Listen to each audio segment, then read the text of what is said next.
up. We're live. Hello, Blackwing, Larry, Thomas, Packers #1 seed in the NFC. Go Pack, go. Jonathan, Jared Hodges, Edward Sanchez Productions, and Corey Gibson. I see you in the chat too.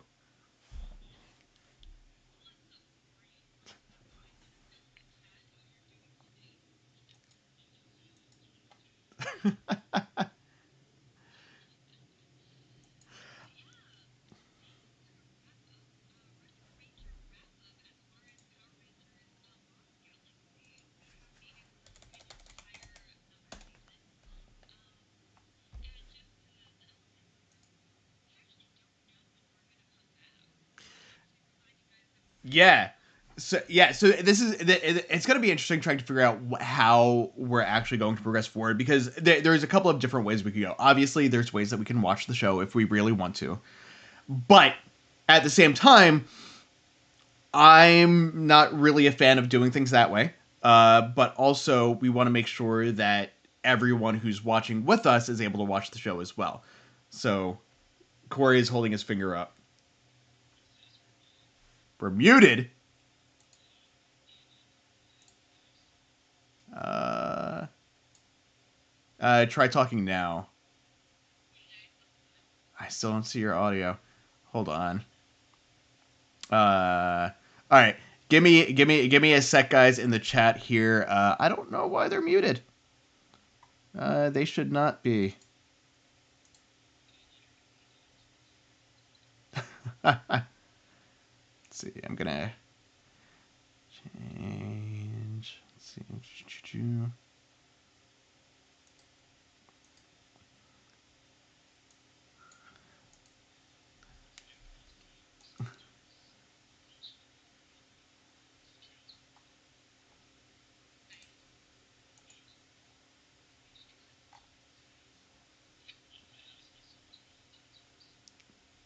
Okay. I still don't see. I still don't see their audio coming through. So guys in the chat, bear with me. We're gonna go into an intermission type thing here really quick while I try and figure this out. We'll be back in like 2 minutes.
Okay, now you should Can be you able to guys hear hear everything. us? Test. Let's do a Right. test in the chat. Let us know if you can hear me and Corey. And make sure that there's Right. no like random echoes from everyone, because I can't hear that because of me listening to this stuff. But yeah, I think we're good. I see the sound bars moving back and forth for all of us, so we should be fine now. What were we talking about? We were talking about not being able to watch Power Rangers after the 21st when things leave. Yeah, so that's a Yes. big elephant that we haven't addressed since last week. We don't know when Retro Ranger is going to continue. We want to make sure that we can do an entire season without interruption on the same date and time every week for you guys. So you guys are going to have to follow us on our social media pages like Instagram, Twitter, Facebook. That's where the updates are going to be with when and where Retro Ranger is going to continue in the future. Yeah, I mean, worst case, this is more of a discussion for us to have off the air, but we can always come up with some non-live content that we could put up as well. We can pre-tape some things and put those up just as a filler until we actually figure out how to move forward. Yeah, we're super sad. Super sad that Netflix is not going to carry Power Rangers anymore after next week. So thank you so much for joining us on this Saturday. This might be the last Retro Ranger wrap up for a little bit until we figure out our game plan. So in the chat, thanks to you guys. Thanks for being here. Hopefully we'll get to see you soon. But we are wrapping up Power Rangers Lost Galaxy. Like it is another season through. Josh, this is your first season with second season with us. Yeah. Second season with us. So after these two seasons, since you're more into sci-fi, like Star Wars, Star Trek, all of that, how do you feel about Power Rangers after this is the end of your second journey with us? Yeah, it's interesting because I was watching recently an interview with I think it was Simon Bennett, and he was talking about how Power Rangers, in all reality, it's targeting a younger audience, and not younger like teenagers, younger like elementary school aged kids, and Okay. I I can definitely see that, but I also can definitely now see why it appeals to an older audience as well, because it's just a overall, like, even though there's obviously episodes that I don't like and storylines that I don't like, and I complain about. There's so much stuff that I complain about, but at the same time, it's just a fun show. It's an escapist thing where you can sit down, you can turn your brain off, you can just watch it and not have to really think that hard about it, even though sometimes we do think too hard about it. It's true. I mean, we are here to analyze each of these episodes, so we don't really have a choice. We're going to focus in on it. And Corey, you've been with us, for this season. So how do you feel about our Retro Ranger journey through Lost Galaxy? It was like what is the word? I don't want to say blast to the past because that's a lame term. Did it hit But your nostalgia factor at all? Like revisiting some of these episodes? yeah, it was going back and remembering all my feelings and my thoughts and stuff while watching Lost Galaxy. I had watched Lost Galaxy I went through it like 2018, and I told myself, okay, I'm done watching this. I'm not watching. I'm gonna give it a break because I watch it like pretty much a little bit every year. And then I got dragged into this show. I'm like, oh hey, here we go. I'm watching it. Also, excuse you, you did not get dragged in the show. You have the honor and privilege of being on the Retro Ranger wrap up. That's not how I meant to say it, but you get what I mean. You get what I mean. I was trying to avoid Lost Galaxy, but yeah. I do feel like this is one of the more impactful finales. The 3-part finale I think is super good. I'm super excited for this. It does kind of wrap up, especially with last week kind of just saying like, is it amping up? Is it building up to more things? And it kind of all does come down to these last 3 episodes. So I'm pretty excited. I thought it was pretty interesting. They had some interesting concepts. And again, I have questions of when did this come up? How did this happen? We have people coming back to life, back to reality. And I guess we should just jump into it, unless you guys have anything to say as we go into these last 3 episodes of Lost Galaxy. It's weird. I don't have anything. I have a few specific things about these episodes that I wanted to discuss and wanted to point out. But overall, I mean, they were fun. They were good. They definitely kind of stand on their own. And the three part like looking back at Power Rangers in Space, the finale just kind of felt like another episode. Like it ended everything, but it just felt like it was there. These three episodes legit kind of felt like a finale. Yes, I agree. I agree. Yeah, it kind of had like a really good build up in these three episodes. I don't know about so much last week, but yeah, we have some fusion. We have people coming back. We have people being launched into space. I don't know why Alpha is still around. That guy survives everything. That guy is robot cockroach. Like, man, it's pretty good. Like, I don't know. How do you guys want to jump into this? Like, how I do you don't. feel? A lot of stuff happens. Well, Corey, why don't you give us a basic synopsis of what happened in these episodes? I don't think there's any reason to break it down into part 1, part 2, part 3 because because it's just they one could big legit It's a just be whole. like one big thing. Like it's not like some of the other two-parters where it was like, okay, this episode is this happens, then this episode this happens. It's legit back to back to back story. Episode synopsis. Terra Ventures discovers a lush green planet to colonize as Trakina merges with Deviant to become stronger than ever. Then the Rangers work to evacuate the crew of Terra Venture as Trakina launches her final assault. Trapped on a desolate moon in the ruins of Terra Venture, Leo faces Trakina all alone. So we actually got like well, not we actually got we finally got the transformed Trakina. So this is a question more for you, Corey, I guess.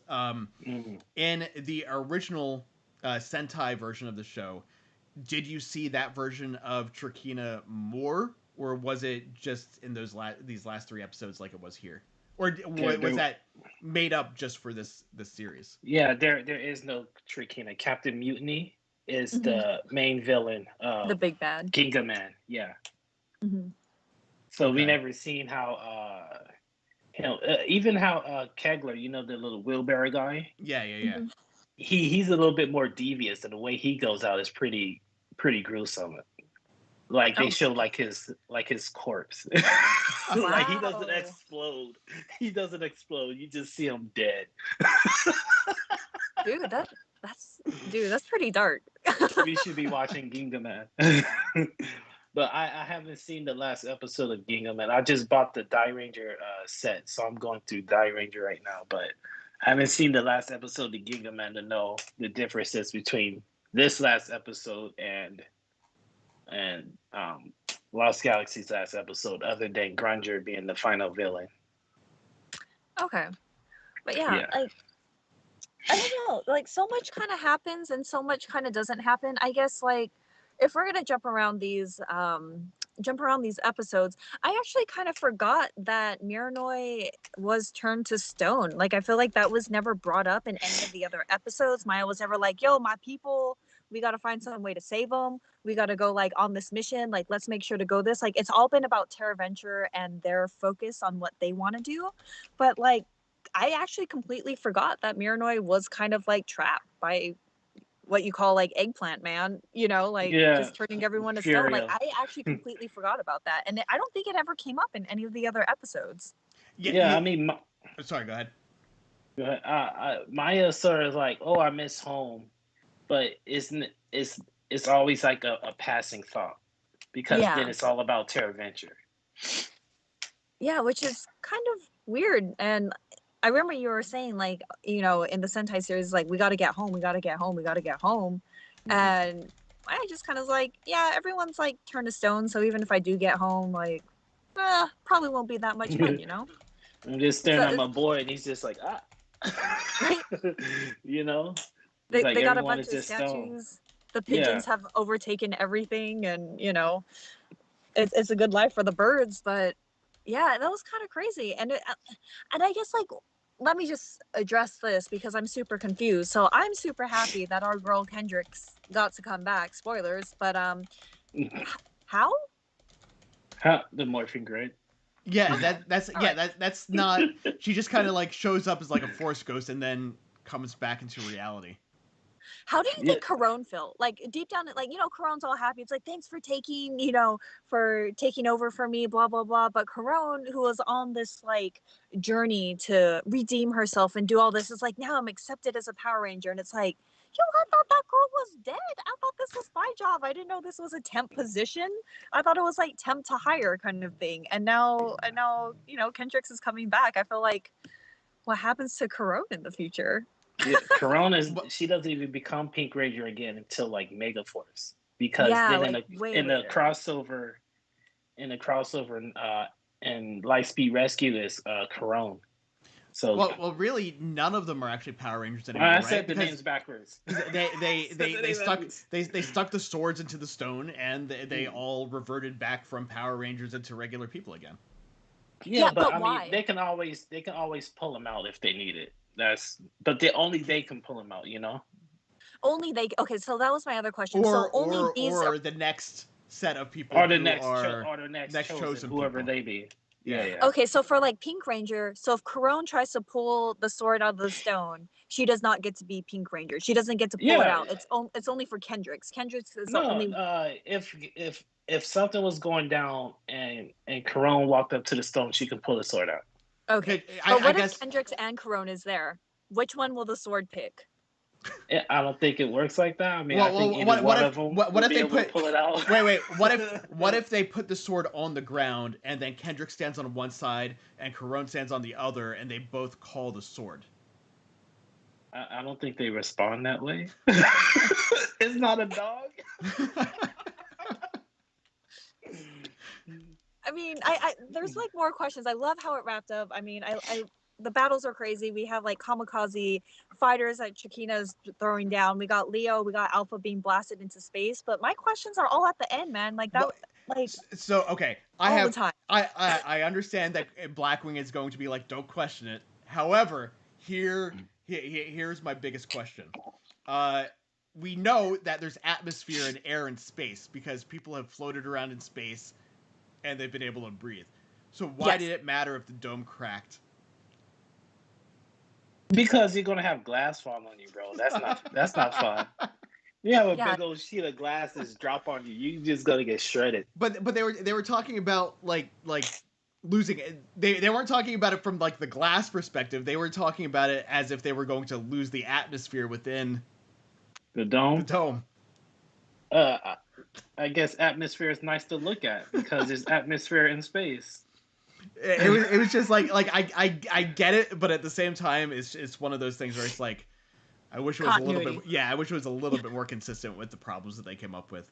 But no, the other thing that I really wanted to discuss is for any of the DC fans that we might have here, particularly anyone who watched Batman v Superman, and a scene where Superman yells out, "Save Martha," and Batman is like, "Why did you say that name?" So we had a similar situation here in Journey's End Part 2. There's all this destruction happening in the city. All the Stingwingers are blowing up all these buildings because they have bombs attached to them. Trakina is like Corey said, going all berserk and like eliminating all of her army in order to get back at Terra Venture and the Power Rangers. And some rubble trapped a little girl into the corner of this building. And he hears the voice. And he's like, "Who is that? I'm gonna destroy you." And he pulls the rubble away. He sees that's a little girl, and it gives him pause. He's like, "Wait a second. You shouldn't be here. This is no place for a little girl. Come with me. Let me get you to safety. Get away from here." She looks up at him and she says, "Can you help me find my mother?" And all of a sudden he's like, "Oh, your mother?" BVS moment. And the music changes. It's like this long like pause on him for a second, and then you see the girl's mother come running over, give him a disgusted look because she knows who he is and what he's been doing, and the little girl looks up, hands him some flowers, and is like, "Thank you for helping me," and then goes off with the mom, and she's waving at him as the mom is running off in panic. And that is kind of what changed his outlook on this whole thing, like for real, was seeing this little girl and realizing that she had a mother. So like did Zack Snyder watch this, and is that where he got that idea from? Oh man, I mean that Oh, would I actually thought be you was really talking funny. about the moment in where Bruce Wayne is like, "Hey, where's your mom?" and then she points at the building, and it's just No, oh, no. Well, I mean, it's all kind of the same though. yeah. I don't know. I doubt Zack Snyder's watching Power Rangers. I mean, I don't know. It just like watching that, I was like, huh. And I had to rewind it and watch it again, and then rewind it and watch it again. I'm like, this is really weird. Yeah, I don't understand because this is the thing I always had issue with in Power Rangers, that bad guys are bad because they're bad. They don't have any motivation other than just to be, oh, I'm evil. You get Right, what I right, mean? right. Yeah. So what does that mean? You Yeah, know well, yeah, honestly, that has been one of my problems with Power Rangers, is that the villains don't have any motivation. It's just, I'm evil, so I'm going to be evil. That's one of the reasons, like in with X-Men, I kind of had I mean, it's not really a problem, but like people who call Magneto's like group the what was it, the the Brotherhood of Evil, Brotherhood? Brotherhood of Yeah, Evil yeah. Mutants, but they don't think they're evil. Yeah. They think that they're trying to help all mutant kind, so that they have, it's like Thanos, like they think that what they're doing is for the good of everyone else. Mm. And that uh it is what's hard, especially with like a lot of like the dichotomy between good and evil. And it would be interesting to get those really complex characters. We saw that a little bit in Power Rangers in Space, that I thought was super interesting. Crud, what is his name? The guy with the hair, and he's like green, and he's like Oh, rig. Ecliptor. Ecliptor, and oh, he was yeah, just yeah, like, yeah. no, I'm here, I want to protect Karone, like you're kind of like my daughter, and like I want to make sure But you're then doing even okay. her, as astronomer, she was like, no, we're evil, this is what we do, we're just bad Yeah, people. they have this whole monologue. He's all like, "Oh, I was evil, built that way, but you were good. You were born good, but then raised as evil." And I was like, "What?" But it introduces the concept of like like bad is kind of relative, and like create some like kind of deeper understanding for it. I really want Power Rangers to go into that direction. I feel like they dive into it a little bit in the comics. You learn about like why Rita just doesn't straight up destroy anybody, Yeah, like Yeah. despite having the powers that she can. And I like that kind of complexity. I really want to see that in the show. Obviously we can't get it through the comics because these writers saw these stories and saw the potential in them to make complex characters, like incredibly engaging storylines and like plot points. But man, well, I I can't wait think to see that in the shows. I think that's also part of the difference, as we were saying before, or as I was saying before, is the difference in the target demographic for it. Because Mm-hmm. I mean, I do think that people should treat kids just a little bit more intelligently. Like Hmm. I think kids can handle just a little bit more nuance in their media, but at the same time, just the format of the comic allows for that a little bit more than a 22-minute episode of TV does. But that's also one of the reasons why. Actually, you know what? I'm gonna take that back. It doesn't, because like the good. Did you either of you guys watch The Good Place?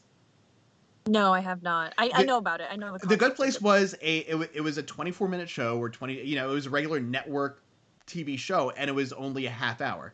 So the amount of uh just content and depth that show was able to have, any other show, like now really thinking about it, there's no reason that any other show couldn't do that too. Yeah, I the mean, like um thing is, even Avatar: The Last yeah. Airbender is made for the same age audience, and in 3 seasons, like man, completely upended like character storylines with like Zuko and like Azula and family and friends and what it means. Like that is um probably the well, best the also, shows. same with Netflix Voltron. Netflix yeah. Voltron Mm. was like hella deep, and And it's same demographic, you know. the Cartoon Network show, Ben 10. Like Ben 10 was also aimed at a much younger demographic, but there was a lot more heavy, like emotional stuff that was going on in the show, and the show grew up with the audience. Mm. Like throughout the course of the show, like he started off as 10 in like the first season, and then by the end before the first reboot of the show, he was like 15 or 16. So it actually did grow with them. So I don't know. I think it'll be interesting to see what Jonathan Entwistle and Brian Hill do with Hmm. whatever it is that they're doing, because I feel like they do target an older demographic. So I think while maybe the main Power Rangers storyline will stay with, like as Simon Bennett said, it'll stay like targeting that younger group. Hmm. Maybe like the 2017 movie, these new things will be targeting an older group. I hope Hopefully, there's so. more Power Rangers in the Power Ranger movie because saving Ranger action for the third act is ludicrous. Yeah, I mean, I'm not saying that the movie was like exceptional or anything. It was fun. It wasn't great, but it was fun. But Mm. I actually they liked kind of it. they can do. I Yeah. like that I did diving not into like the it. characters though. I like seeing their life and their complexity and knowing that, especially with that movie, I like that they picked the outcast because Power Rangers has always been about the smartest, the quickest, the fastest, the strongest. And it's like that movie really picked the underdogs and the people that felt left out. And I feel like those people to grow up with that power has more of an impact for the majority of the world. Like not everyone is privileged and beautiful and smart and strong. So that's why like that movie, I feel like did Power Rangers such a great service to broadening that perspective. I just wish it did better. Like it's such a Yeah, well, fun movie. I think the movie was a really good part one, and Yes. Yes. I think that's the problem that a lot of people had, was that sort of like the Fantastic Four movie, that the Josh Trank's Fantastic Four. I mean, yeah, it wasn't a great movie, but it felt very much like a part one instead of Mm. the first part of the story. Like it felt like we were missing the second half of what was supposed to happen. Like with Harry Potter, obviously we knew we were going to get Harry Potter 2 and Harry Potter 3 and Harry Potter 4 and Harry Potter 7. Like we knew that all those were coming, but each of those movies felt like they were standalone. Like they were their own self-contained story that then continued in another movie, instead of being like half of a story that then continued in another movie. Yeah, yeah. Mm. I kind of get what you're saying. I mean, I was super hyped about it. I remember that movie being super good. I remember the marketing, the posters look super, super good. Like, Yeah, I mean, my one of my really my biggest issue with it was at the very end when you saw the Megazord, you didn't see all of the Zords come together to form the Megazord. They just fell into that pit and then they flew up out and they were already together. So if that's my problem with the mm, movie, it couldn't have been Mm. that bad. that's true. Especially since you're so big on like plot and like continuity, characterization and stuff. So, I mean, it's super worthwhile. I feel like I don't know. This season of Power Rangers, I don't feel like they try to do it as much as in space. Like I felt like that in space with the whole thing of Corone being good and evil and trying to come to terms with that. We had it a little more here with like a Magnet Defender and like how far are you willing to go for revenge? Like that was a pretty good story arc Hmm. for him that had like more complexity to it than just good versus evil. Like he was doing pretty terrible things to try to, seek revenge or like seek solace and whatever in it, and then through Mike had that kind of redemption. But I wish we had more. I kind of wish there was a little more for Kendricks just to show up, or like something they had to do for her. Like I don't know. It had Yeah. a little bit of both. Like this season is actually really really good. I feel like in space does overshadow Lost Galaxy for most fans. But I feel like Lost Galaxy is actually a pretty solid season when everything is said and done.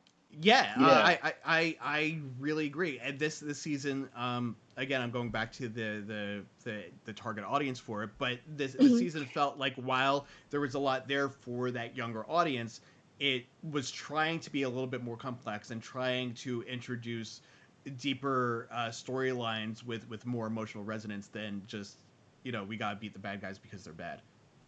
Yeah, like Power Ranger in Space had a lot of leftovers from Turbo. It almost felt like Power Yeah. Rangers Turbo in space. And then you towards the middle of the season you felt it becoming something else. And then by the end of Power Rangers in Space, you can tell um what they learned. So that's the the trials and errors of space, you get Lost Galaxy. And it Yeah. feels a little bit more put together. Yeah, Yeah. I would I definitely agree. agree with that. Um, let's see what we got here. I'm gonna take a look at what we have for notes and errors and all that kind of stuff here really quick, just to see what we've got here. Because Oh, again, just about errors real quick. Like Alpha fell onto the planet and he didn't burn up in the atmosphere. There is no atmosphere. There's only atmosphere wait, when they need to breathe, yeah, I mean and like when they need to do that things. yeah, It's really picky. he wouldn't burn up in the atmosphere because there was atmosphere also in space. So that kind Yeah, of it's like the same. He's just yeah. kind of like falling. Like he didn't break apart or anything, you know, because like it's Alpha. Like that guy is indestructible. He has been with us since Mighty Morphin. He was like the most tenured character on Power Rangers thus far. Like I Skull guess. dropped off. We haven't seen Bulk, you know, who made it pretty far down the line. Like Alpha is like the ride or die Power Ranger fan So right now. He fell I from space into a bush and he didn't shatter at all. I'm so just No, go, saying. go, feel I'm not I don't care about any spoilers on this aspect, but I'm assuming this is the last time that we see Bulk because now he's on another planet. No, No, no. Bolt comes back, but he's on Earth. no, how? because he's I eventually don't know. with I don't know Skull's how he son. got back Like to Earth. Skull's Oh, that's son right. That's right. and That's him right. team Oh up. no, he So comes like back we do before see him in that. the future. Yeah, he comes back before Samurai. In Forever Red, he has his own juice bar. Oh shit, he's a new Ernie. That's dope. Yeah, basically. And It's Tommy goes there all the time. I need to know how that happens. He's just there. He's I just don't there. know how he got there, but I figure if in Lost Galaxy, if the Lost Galaxy Rangers get to Earth to help the Lightspeed Rangers, then Bolt got back to Earth. You know? Yeah. All right. So So aside from Alpha surviving, what do we have as far as errors? okay. So errors. Let's see. It is never explained how the majority of Miranoid transformed back from stone, nor is it explained why the planet didn't transform back when Furia was destroyed, as a villain's effects almost always end with their destruction in the Power Rangers universe. That's I a good mean, well, it is explained how a majority transformed back from stone because they put the Put the swords into the stones back things, into the and yeah. then all that Yeah, stuff but went up and flew around. in the first episode, the entire planet just Oh, turned gray. you're right. You're right. You're right. Yeah, So like that was it's just transformed by the assumed. villain. So Yeah, it's just the planet assumed that. so the planet transformed back, but the people didn't. No, it's almost like I guess you can say like the foliage and stuff grew through the stone, Right. but that's still only 200 and what 60 days what they said on the Yeah. episode. Yeah. So Like that's still like a yeah, no. not like 9 months. Yeah. Yeah, like I mean, I've got in my backyard. I don't have a backyard, but in the parking area behind my building, we've got a tree from the neighbor's yard that's growing up through the asphalt. So Mhm. I know that can happen Yeah. because you know that I broke my arm because I tripped over a section of a trail back in Florida that was being broken apart because of trees and shit growing up underneath it. The sidewalk Yeah, raises up, it takes you out. yeah. Yo, we even got poetry about that stuff. Was it like the rose that grew from concrete? Like that stuff is like super deep. Or it's like, damn, I'm getting into literature now. Maybe, Yeah. I don't know. What else we got here? It is never explained how the megaship survived Terra Adventure's crash, as the bay where it was normally housed was destroyed. Okay, yeah, that's Power No, Ranger logic though. parked it. They pulled The it ship, out. yeah, the ship was out before the crash, wasn't it? Because they were shooting Yeah. at, they were in a fight with Trakina's ship. Let me go scan through it. Go ahead. All right, next. The evacuation of Terra Venture was sped up due to the dome cracking, implying that everyone would suffocate if it did. However, Leo later walked on the moon without any kind of protection to no ill effects. Yeah. Also, part of the dome is visibly shattered in Part 3 when Leo is on Terra Venture. Sub note. Underneath that, okay. I see it. It's not destroyed. It just hit the freaking mountain. It's a big old hill on the moon, and then it hits, and then the saucer part falls off. It wasn't destroyed. It wasn't said it was destroyed. So they flew the mega ship out. Yeah, that's what I thought. So That's what I assume. Yeah. Damage. You Okay, so subnote under the atmosphere thing. It's Okay. possible it was less of a fear of suffocation than, to Corey's point, being crushed by all of the falling debris. In the Power Rangers universe, the breathability of space is inconsistent with real-world physics. In the premiere of Lost Galaxy, Terra Venture's forces were able to conduct exercises on the moon without fear. Additionally, Mike was floating in space unmorphed at the end of Escape the Lost Galaxy without suffering any harm. So that Yeah. just goes into our that's more inconsistency than anything else. Yeah. Yeah, how can you float in space but then also fall? Right. Gravity's picky, man. Like, I don't know. I don't know how to science. Like, I'm not a I don't know. physicist. Are there gravity pockets in space? I mean, what's going Yeah, on? you know. Maybe. Okay. It's Power Rangers, man. Let's see. What do we got? The damage to the Scorpion Stinger's pincer following the bombing in Part 1 is inconsistent. Sometimes it's merely partially blown off, but at other random points, the pincer is the broken pincer is glowing as if it's still red hot after the explosion. I did notice that. No, that is not the point. That is not the issue. The issue is that they blew up the pincer and the entire ship just was done. They took out the entire ship. It's its and they Achilles blew off heel, the man. pincer. No. You know. That's what they're worried about. Because when I watched it, I was like, hold up. That tiny little bomb, they blew off the pincer and the ship was just like, oh, no. And it was just gone. It was done. Well, you know, it's like Gravity. Eventually, Gravity the movie, not Gravity the thing, where eventually they just regained control of the ship. I guess. I don't know. I don't know. We need to wrap things up in 3 episodes, guys. Yeah. We can't look too deep into that. We've glossed over like more blatant errors than this, I feel like. Absolutely. Let's see. Next up, we've got when Terra Venture is abandoned in Part 2, it clearly still has power when everyone leaves, including the command center, which can be seen when Commander Stanton and Mike talk as they prepare to abandon the ship. However, Leah was surprised that the power is on in Part 3, suggesting that Terra Venture did lose power, which is never seen happening. Also, before Trakina powers up Terra Venture again, some of the screens in the city are powered on as Leo wanders around. Yeah, it's just like backup generators. Yeah, it could be. Yeah, I could chalk that up to just the amount of power that was there wasn't enough to sustain it. Yeah, not there's that still power on the ship, but just not enough to sustain life. Kind of like in Star Trek when they find a derelict ship like floating around and they're like, "Hey, look, we restored power." Yeah, like some lights. Yeah, and but the lights lights are still on. Yeah. Yeah.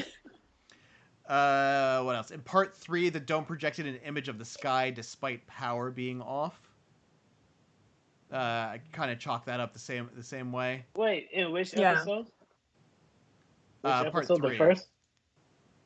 Part 3? Yeah, and then the sky was just like, well, that's just because they have to film outside. Because then they would have to film at night, and then those lights are expensive. Let's see. The Rangers were shown wearing their Orion armor when firing the quasar launchers. However, the Rangers do not utilize the lights of Orion at all in Journey's End.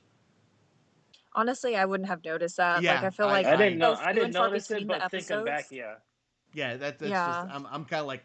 That's a small thing. I feel like that's a little more nitpicky in my opinion. Yeah, it's inconsistent too because sometimes they call the Galaxy quasar launchers, and then here they got their Orion armor when they call it, but the other times they don't have it. So yeah, I guess they just wanted to go through all their powers before it's the final episode. You know, I feel like they typically do. They try to like bring back a lot of the stuff to make it, like callbacks to the rest of the season. Use the last of their props that they spent all that money developing or shipping over or whatever. So I mean, the same thing with like when they flee the ship or whatever, and they use their what do you call them?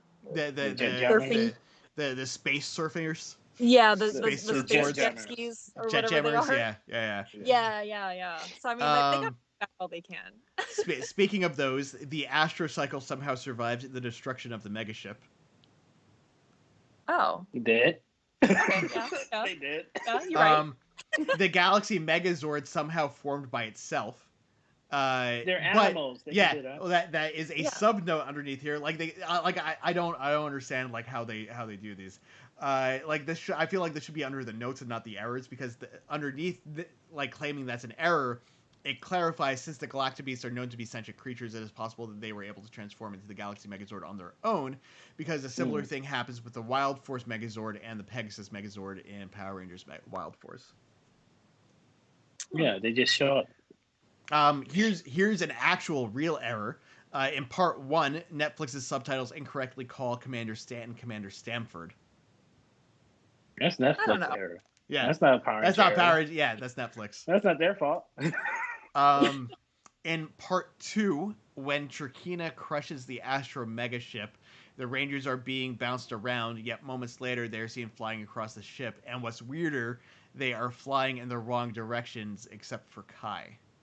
Also, when they get back up, they're in different places. The viewers can tell because Corona was sent flying to the back, but later she gets up from the side. I didn't even notice that. You know how, because the ship, the set is not a ship, so when they tell you to shake, you gotta shake, so you're just gonna do whatever. I was like the Star Trek, like, yeah.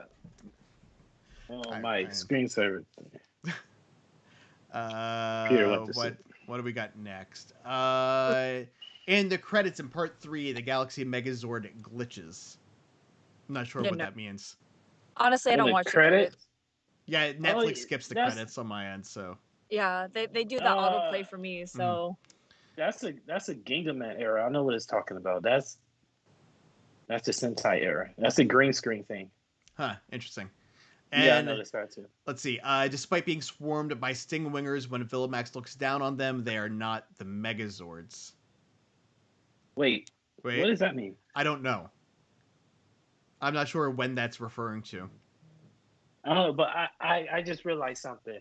Okay, so you know how like all the Stingwingers, they gathered around the Megazord, and then they blew up and they destroyed the Megazord, right? Yes. Okay, so the equivalent of that many Megazords were also on top of the Rangers, because you know how they were pulling the bombs on top of the Rangers and they were blowing up?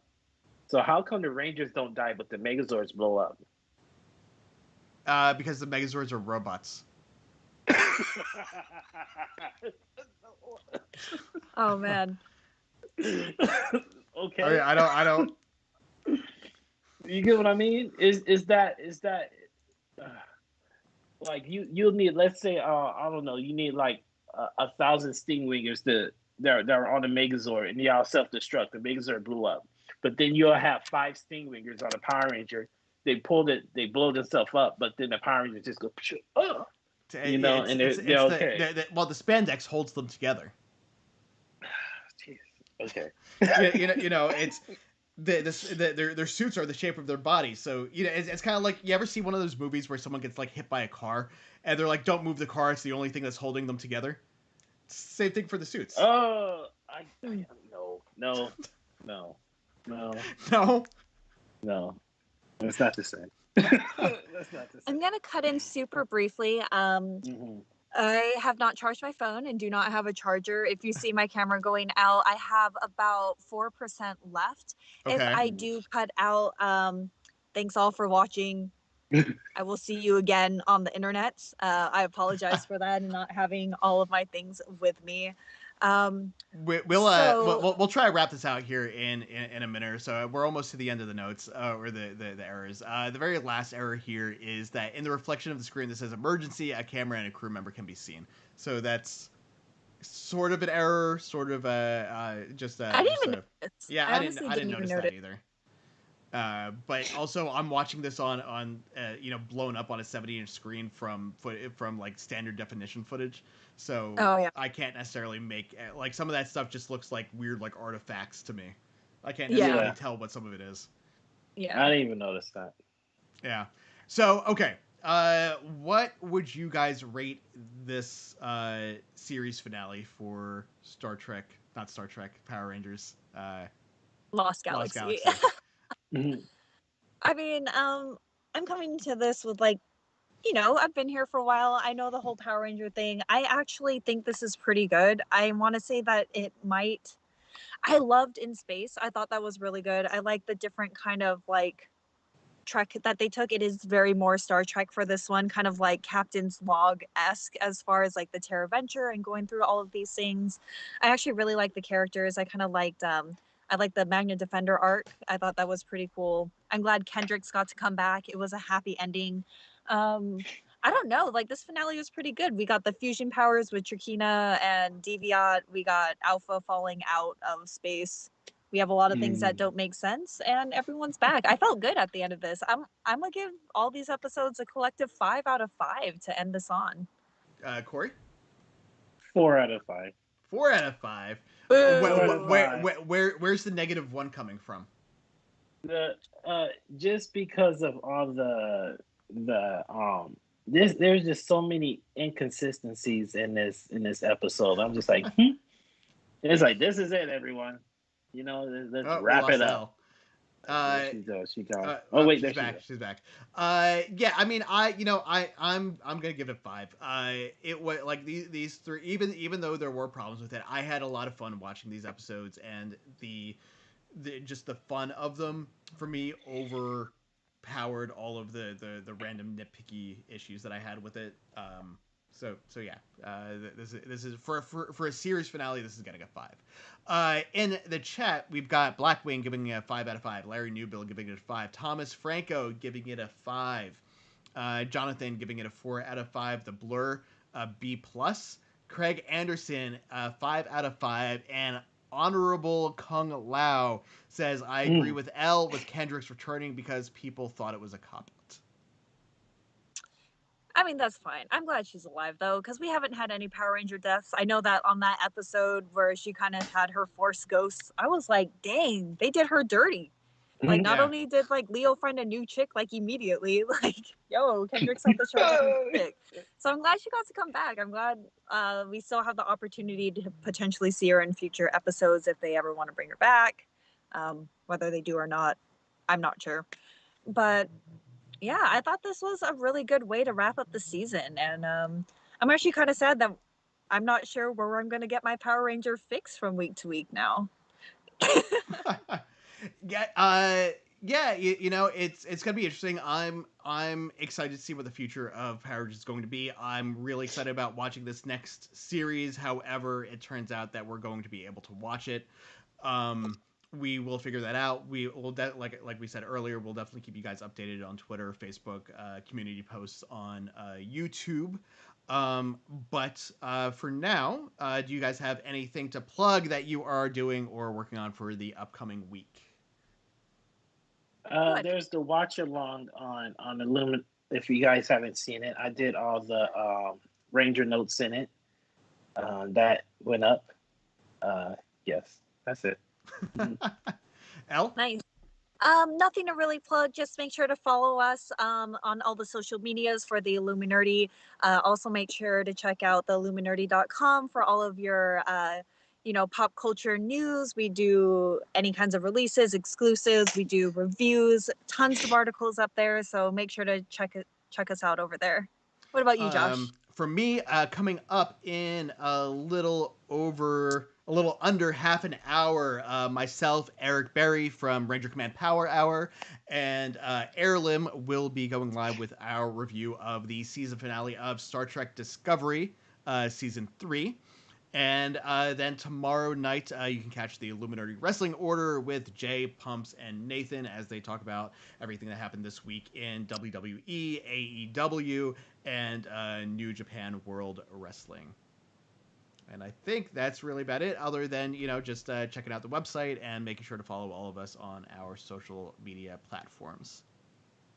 We hope to see you guys soon. And until then, check us out at Illuminerdi or social media. I don't know how to end this. We got to come up with a better way, guys. It's only been like how many seasons at this point? I kind of like this awkward ending, so I'm just gonna end it right now. Later, y'all. In tradition, very awkward.